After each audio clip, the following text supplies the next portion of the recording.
Hey, I'm Kate, a 2D artist at Don vs. Dodo, and I would like to welcome you back to our second episode of our devlog series for our upcoming game, Industry Giant 4.0.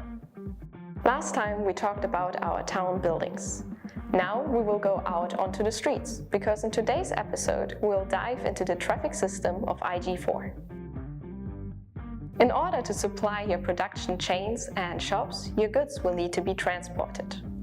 In the game, you have the option to choose between a variety of trains and trucks with different speeds and load capacities.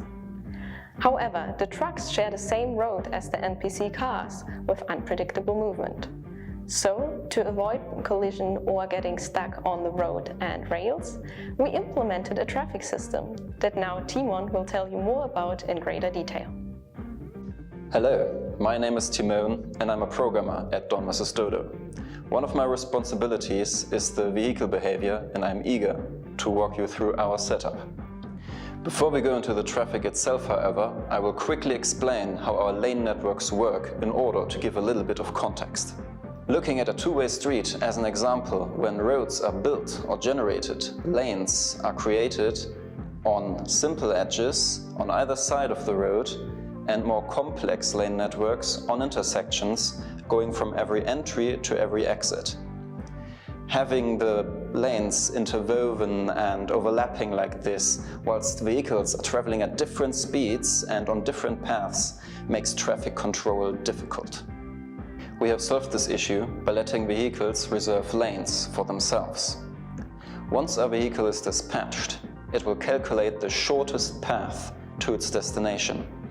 Driving along that path, it will look ahead by its braking distance, reserving lanes along that range to make sure it can come to a stop in case of an obstruction.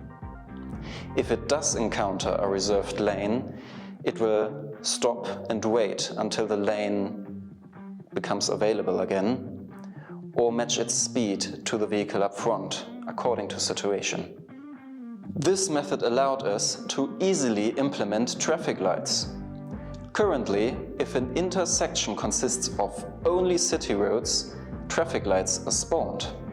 Traffic lights periodically switch between groups of lanes coming from the same intersection entrance. Each lane of a group registers a special reservation which allows vehicles coming from that entrance to pass while blocking all others. Lastly, when the vehicle nears the end of its path, it will look for a terminal. When multiple terminals are available, it will check the terminal lane's reservations and choose the free terminal with the shortest path, or wait when all terminals are occupied.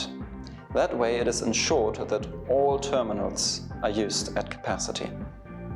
And that wraps up our second episode of our devlog series. Feel free to follow us on social media to keep up with the latest news about Industry Giant 4.0. And don't forget to wishlist the game on Steam to be notified about its release. See you soon!